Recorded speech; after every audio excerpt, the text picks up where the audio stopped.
Great saints have taught us that there are two ways through life, the way of nature and the way of grace. You have to choose which one you will follow.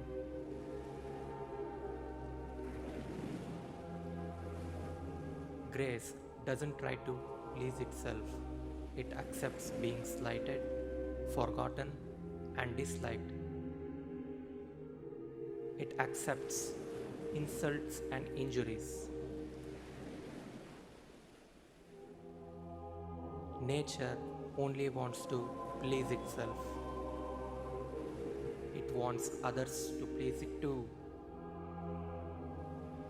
It likes to lord it over them, to have its own way.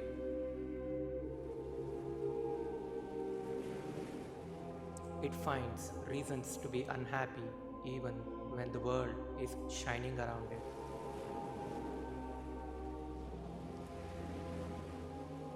Love is smiling through all things. They taught us that no one who loved the way of grace ever comes to a bad end.